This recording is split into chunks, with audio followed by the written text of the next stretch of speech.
What would you do if you woke up to find your baby kidnapped, your mother missing, and blood on your living room floor? We are diving into the wild book about Veronica Shelton, an illustrator barely holding her life together. She is a grieving widow and new mother battling such severe postpartum depression, she literally has not touched her baby Sophie since she was 2 weeks old. Her husband, Nick, tragically died in a car crash with the baby, but miraculously, Sophie survived.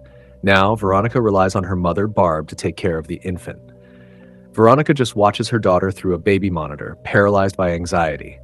It is heartbreaking. Her mother forces her into therapy, where Veronica meets two important people. First, Jillian, an oversharing woman mourning her deceased son. Second, Mark Devenuto, a handsome man who keeps bumping into Veronica in the waiting room and grocery store. Mark is charming, and Veronica feels a spark, with Seth even letting him buy her a drink at Dave's Ale House. But things get super weird, fast. Veronica's home security alarm is unexpectedly triggered. The police show up but brush it off as a glitch. Veronica reviews her baby monitor footage and spots a mysterious flash of light in the empty nursery. She is convinced someone is stalking her. Then she notices something terrifying inside her art studio. Someone has been secretly painting a little blonde girl running away into the backgrounds of her illustrations. Red flags everywhere. Who is breaking into her house? Determined to change, Veronica comes home tipsy from her bar hangout, resolving to hold her baby. But when she wakes up the next morning sitting in the nursery rocker, the crib is completely empty. Sophie is gone. Panic sets in, and it gets worse when Veronica realizes her mother is missing, and there is wet blood in the living room. Full disclosure, Veronica shoved her mom during a heated argument that morning, causing Barb to hit her head and bleed, but Veronica is positive she did not kidnap her daughter. When the police arrive, they treat Veronica like a suspect. They find her depressing journals filled with suicidal thoughts and accuse her of harming her baby and mother. Realizing the cops are useless, Veronica fakes needing to pump breast milk, locks herself in the bathroom, and escapes out the window. She calls Jillian, who swoops in to act as a getaway driver. Seriously, Gillian is the MVP. Veronica decides to track down Mark, but when she visits the bank he claimed to manage, she discovers he blatantly lied. He does not work there. Talk about betrayal.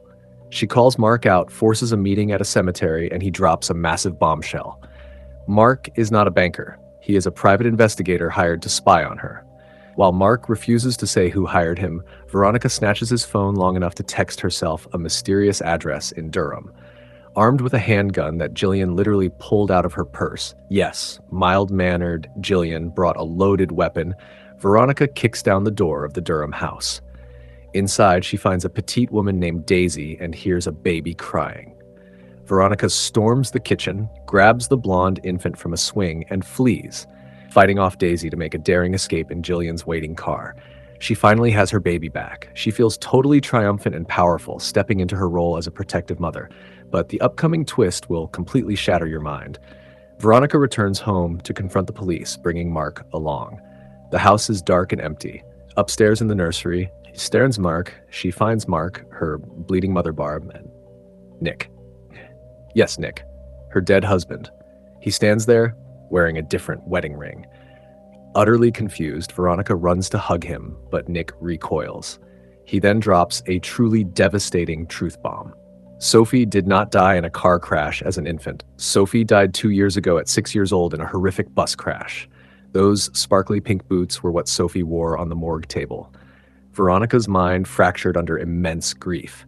She blamed Nick for putting Sophie on that bus, divorced him, and kicked him out. Nick eventually moved on, married Daisy, and had a new baby girl named Chloe.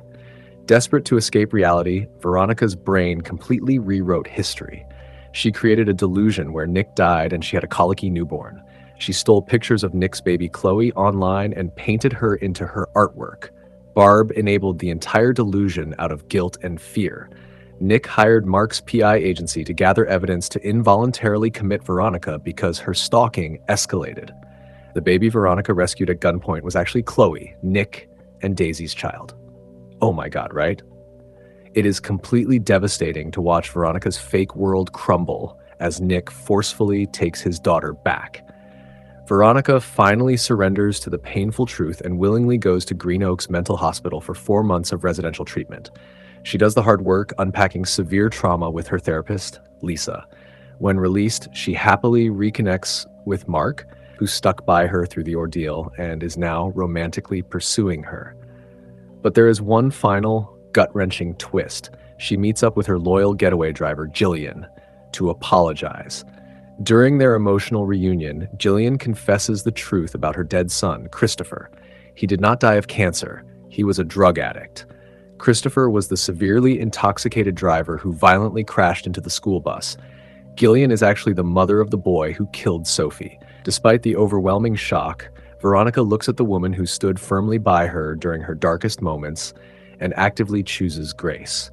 She tells Gillian that the parents of those children can forgive Christopher, officially setting them both free from crippling guilt. This story illustrates how trauma completely warps reality and how healing comes from unexpectedly painful places. How far would your mind go to protect your heart from an unbearable loss?